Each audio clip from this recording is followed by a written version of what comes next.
Tonight on CFTK-TV News, new protocol for the BC RCMP, the latest polling in the federal election, and a recap of the CIHL's Koi Cup. Northwest BC's only television news team. We are CFTK-TV News. Hello, and thanks for joining us on this Monday, March 31st, 2025. I'm Jaylene Matthews. We begin tonight with our news local to the Northwest. The Koi Cup tournament was underway this weekend in Prince Rupert in a tournament that holds some of the best men's hockey teams from different areas of the province. Here is Damian Smith of CFTK-TV with our first story of the day. The Koi Cup took place this weekend with 4 teams competing for the provincial trophy. The host team in the Prince Rupert Rampage lost their 3 games in the round robin, leaving them eliminated from Koi Cup eligibility. And the 19-hour drive for the Rossland Warriors was worth the commute, as they won all 3 of their round-robin games. And that left the Dawson Creek Canucks and the Terrace River Kings in the semifinals. The elimination game was a defensive clinic put on by both teams, especially from goaltenders including Canuck Josh Round and River King Daniel Paul. We've got the best goalie in the province, it feels like. Daniel Paul is the man. Through 40 minutes of play, both goalies were perfect on the board. Terrace, however, got on the board first with under 9 minutes left on the clock in the third period. Wales trying to keep it in the zone. Here comes Richie the other way. He stops up, has some room. Cross ice, finds Gadig. Gadig shoots, scores!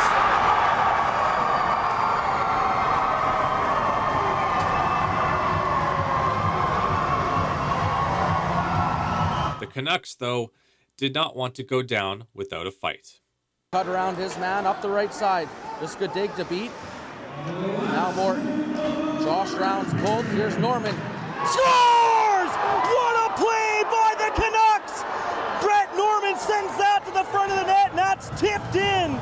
And with a 1-1 score, both teams were worn down, already playing their 4th game in as many nights. But in an elimination game, the loser would go home. Everything kind of gets a little bit tighter. Everybody plays a little bit more safe. Be in the storm, taking it to them. Not running to take every chance we can. Terrace did get on the board in the first overtime, but the goal was disallowed due to the net being knocked off of its moorings. But in classic hockey fashion, a simple goal was needed to put the game to bed. A shot from the point and a tip out front from centerman Trevor Ebling. Hard battle against Rossland tomorrow. Shoots from the point, scores! And the Terrace River Kings are going to go back to the Koi Cup final. I couldn't win a draw all night. I was struggling, and I finally snapped one back, and I just kind of slipped past my centerman and got to the front of the net. Big body, get there, and kind of see if I can get his vision more than anything. And I seen there was not really a good lane for Cokes up on the blue line. So I got off to the side a little bit. I just heard the shot come through, found it, flat stick on the ice, and it goes up in top corner. That goalie's humongous, right? So we had to do something to change the direction or something greasy. And that's where I belong, right in front of the net. The Terrace River Kings would move on to the finals against the Rossland Warriors, where we will have more coverage on that tomorrow here on CFTK-TV. From Prince Rupert, I'm Damian Smith. Kitimat's local RCMP detachment have alerted residents of a potential scam. The resident got a call from someone claiming to represent a financial institution that was asking for personal information for a loan that had been approved. But the loan documents ended up being reviewed later, and it was determined that they had statements that weren't professionally edited, in addition to unreadable text. The RCMP are once again using this kind of case to remind people to be wary of scammers. And the City of Terrace have announced that they were recently able to finish their upgrades they were making to a pair of nearby local hiking paths. The first of the trails that got upgraded was the EB Staircase Trail that began at the top of EB Street in the Horseshoe. The other trail primarily being worked on was the Skeena Viewpoint Trail that runs partway through the Howe Creek Trail. The work that was being done on these trails involved a 40-year-old stormwater main that ran down the hillside close to the trails being replaced. The town of Smithers is set to conduct its annual water main flushing program. The program will begin on May 5th and run until June 6th, with the town's water system getting a controlled amount of chlorine added to it for about 2 weeks or so before the flushing starts. If residents notice any discolored water during that time period, they are advised to run their taps until the water clears up again.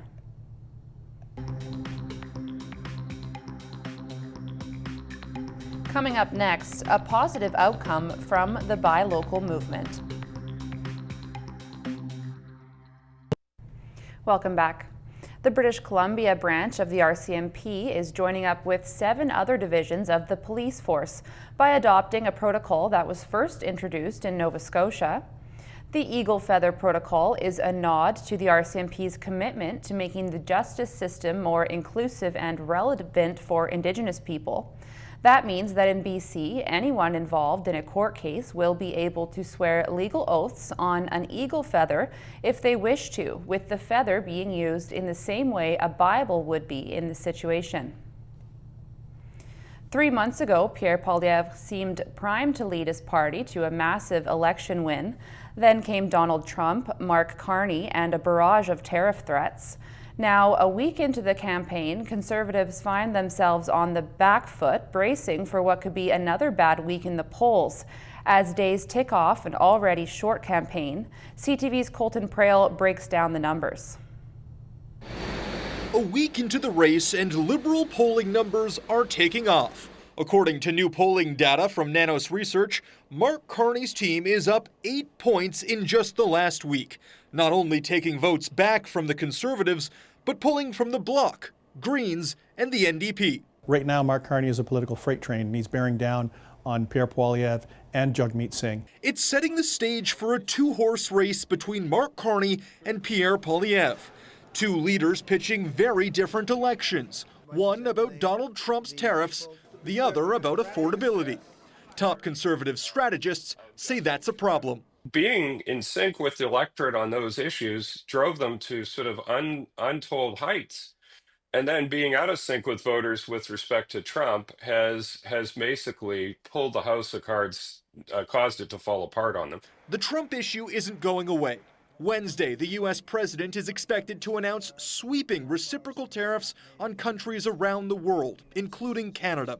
And his auto tariffs are also set to hit this week. With the April 2 tariff announcements, whatever they might be, it'll probably be another good week for the Liberals unless Mark Carney makes some sort of misstep. But affordability is still one of the biggest issues on voters' minds.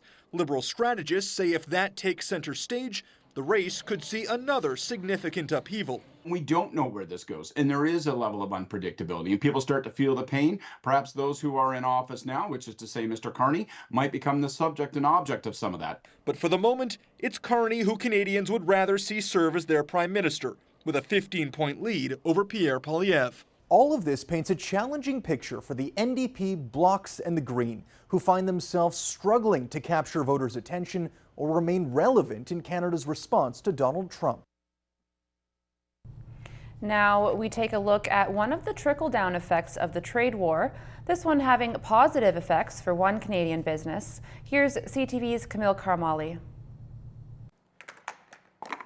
Believe it or not, it was only a couple of weeks ago this small sauce and condiments company just outside Toronto was on the verge of going out of business. Oh, he needs 2. Now it's busier than ever. These are the very popular ones. Orders pouring in faster than owner Chanel Williams and her daughter Eliza can send boxes out. But the secret ingredient to their most recent success isn't even in this jar. It's here, online, where social media has taken their sales to new heights. Online store has gone up 6,000%. Things had gone crazy, and things have gotten so much crazier since. When both Canada and the U.S. decided to put tariffs on imported goods, it included ingredients Chanel needs to make her products. There were fears she would have to pack up her sauces for good. So they decided to ask for help online, posting on a Reddit page called Buy Canadian. Overnight, the post blew up, with nearly 2 million impressions and thousands of shares, not just on Reddit, but on Facebook and Instagram as well. Now flooded with orders from around the country. They came on the comments saying, keep it up. We love your product. And that made me feel I can't give up. I have to fight. The trade war leaving many local businesses looking for more Canadian consumers. You've got quite a movement happening in Canada right now, and there's a lot of Canadians that are very interested. Canadians are responding, but not every business can go viral. The trick is be yourself, be authentic, communicate with your local community, and stay on brand. The thank you note. For this family, it's an outpouring of gratitude, not only for their hundreds of new customers, thank you, but also for each other. I couldn't have done without you. Kamel Karamali, CTV News, Pickering, Ontario.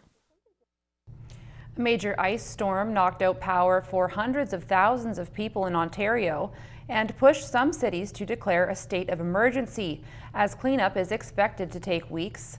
CTV's Sarah Plowman has the details.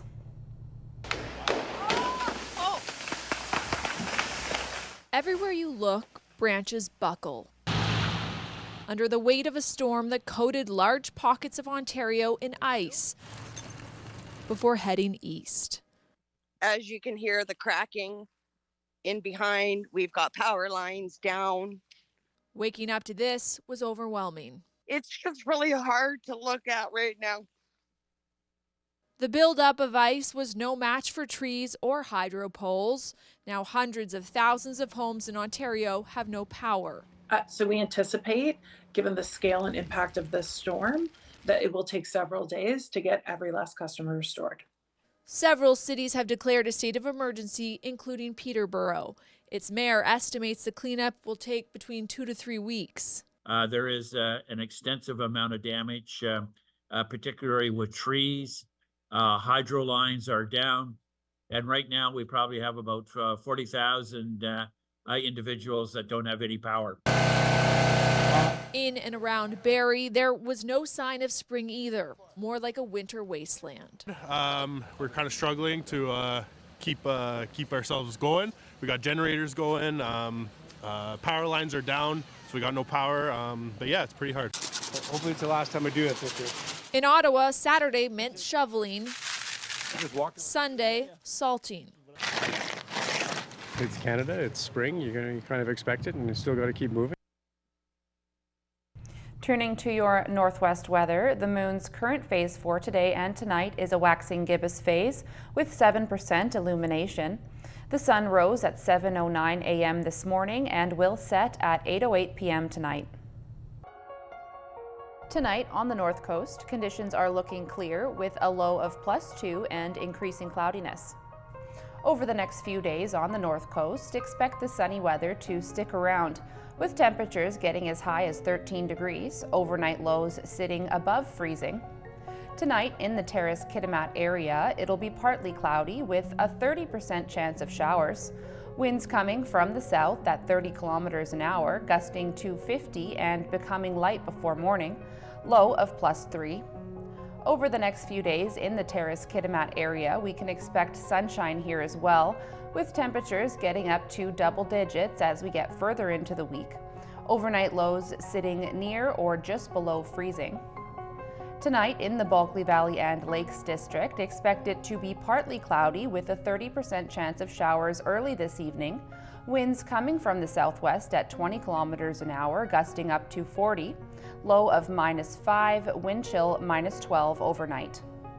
Over the next few days in the Bulkley Valley and Lakes District, a chance of showers Tuesday, then sunshine, getting as high as 15 degrees on Friday. Overnight lows dropping below 0, with Wednesday being the low at -6 degrees overnight. Let's take a look at how the highways were around the northwest today. On Highway 16, there's utility work between Rainbow Avalanche Gates and Rainbow Chain-Up. There's road sweeping between Sisqua Forest Service Road and Owens Road. On Highway 37, there are frost heaves and slippery sections between Delctaic Creek Bridge and Commercial Drive. On Highway 37A in both directions, there's avalanche control work planned between Pearly Gates and Surprise Pullout Windy Chain-Up. On Telegraph Creek Road, there's muddy sections and the rest area is closed at Burnt Trailer Tanzilla access. And this is what the roads were looking like this afternoon around the region from the view of the province's highway cams.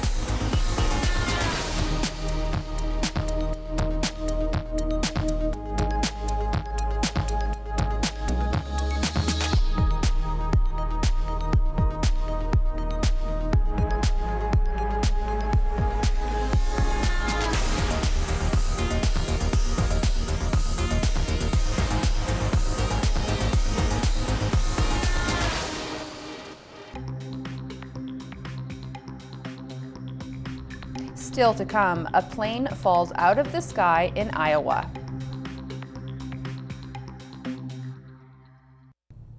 Welcome back. An investigation is underway today after a plane fell from the sky early this morning in Iowa. Here's ABC's Gio Benitez. This morning, an investigation underway after this plane from Des Moines, Iowa, fell out of the sky, crashing into a home just outside Minneapolis. November 721 Mike Bravo, low altitude alert, check your altitude immediately. The single-engine plane with one person on board was preparing to land, but moments later, it was seen nosediving instead. The person on board was killed. U.S. Bancorp telling ABC News they believe it may have been one of their executives. Now, Ken Tabachman, who was the only one inside that home when the plane hit, is speaking out. All of a sudden, there's a big boom, and the lights went out, and I saw it flash.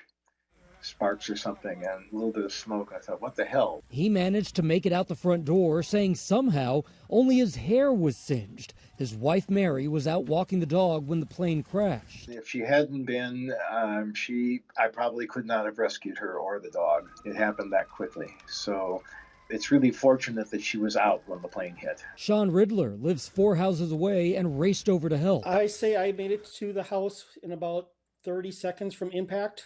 It was already on fire, and probably another 30, 45 seconds, the entire house was completely engulfed in flames. And again, it's just incredible that no one on the ground was injured, so that's some good news there. But clearly, planes do not just fall out of the sky, and that's why right now, the NTSB is investigating. Gio Benitez, ABC News, Houston. The final days of the Bay and shoppers are still less than impressed. Here's CTV's Sean Leathong. Nearly a week into the liquidation of most Hudson's Bay stores, empty shelves, a buzz of activity, and shoppers saying there isn't much to get. It's unfortunate. I mean, growing up, back to school shopping, it's the place to be. But hopefully they can come through and they can keep the remaining 6 stores open. The prices are not great to start with, and so 15% is nothing. The cosmetics and fragrances, they cleared them out. They're not even on sale, and then clothing was not like 15% off. This as a judge rejected the company's latest restructuring proposal that would have seen their largest lenders have increased power. Justice Peter Osborne releasing his decision last night, saying the agreement was neither necessary nor important at this time. There are still a couple of unknowns as it relates to the duration of the 6 stores, of how long they can remain open. Hudson's Bay began liquidating all but 6 of their 80 locations, as well as their 13 Saks off 5th and 3 Saks Fifth Avenue stores. If you're a landlord, you're probably a little happier today. If you're the lawyer representing the employees, you might be a little happier. Not because your employees are getting severance, but it may prolong the time and increase the probability of someone buying some or all of the Bay and keeping it to be a going concern. Under an agreement reached just over a week ago, Hudson's Bay was able to avoid liquidating 6 of their locations while trying to find a buyer. But retail expert Bruce Winder says it doesn't seem likely that Canada's oldest company will continue in its current form, but someone may purchase the brand. Whether it's a manufacturer selling a tight product line to retailers, whether it's a retailer who buys it, like a Canadian Tire or a Simons, or someone who buys the brand and creates a product line within their stores. Inside the stores, bargain hunters have helped contribute an influx of cash, and with the rejection of this deal, there is concern that the Bay could enter receivership, where a third party will take over and sell off the assets. Things are getting sold out, and it's sad to see Hudson Bay go after all of these many years. It's a terrible thing, but it's a sign of the Canadian economy. Well, I think it's sad for the employees, because are they going to get anything? Are they even going to get their last pay? Turning to the markets now, Canada's main stock index rose today, led by strength in energy and industrial stocks. The Canadian dollar dropped by 0.3 cents. Gold rose by $36. Oil rose by $2.12. Natural gas rose by 5 cents. Aluminum was up 50 cents. The TSX rose by 158 points. The Venture Index dropped 5 points. The Dow rose almost 418 points, and the Nasdaq dropped almost 24 points. Still ahead, the neurological issue possibly affecting a province.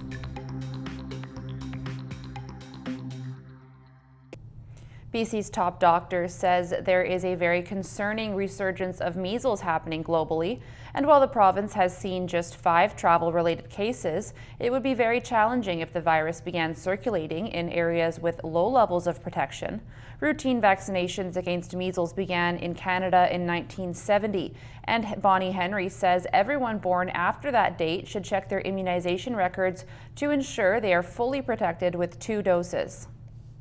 Some residents of New Brunswick are grappling with a mystery illness, which is now being investigated. Here's CTV's Sarah Nesbitt. They've been fighting for answers. To know why, 5 years ago, Sarah Nesbitt began experiencing numbness, tingling, and pain in her hip and spine. Why her partner, Melissa Hawk, suddenly suffered from seizures, carpal tunnel, and fatigue. When these symptoms came up for me, it was really scary and shocking, obviously, but at the same time, not as surprising as it would have been had Sarah not been sick. 2 names on a growing list of patients of Dr. Alier Marrero, a New Brunswick neurologist who's claimed that more than 400 of his patients are suffering from a mystery neurological syndrome, and from which dozens have died. In 2022, the New Brunswick government concluded there was no evidence of a common illness or unknown syndrome. The number of patients grew. During an election, Premier Holt promised another investigation. We now have completed and signed patient packages on 222 individual patients. Enough for an analysis, says the province's Chief Medical Officer of Health, to dive into concerns about elevated levels of environmental substances found in patients. Yes, so the 2 that were specifically raised to our attention or brought to our attention were heavy metals and pesticides. The same day Public Health took questions from reporters, the Premier and Health Minister met with patients. These 2 are optimistic. To finally be heard by people in the government, which was definitely not happening before. They apologized to start the reconciliation process, which was long overdue. But words aren't enough. They want a thorough probe, an environmental investigation to get to the bottom of the medical mystery. If we're looking at environmental toxins, we need to look at the environments, not just paperwork. The results of this analysis will be sent to the Public Health Agency of Canada for review. Those results, along with any next steps, will be published in a report and shared with the public by late summer. Sarah Plowman, CTV News. That's our news for now. Thanks for watching.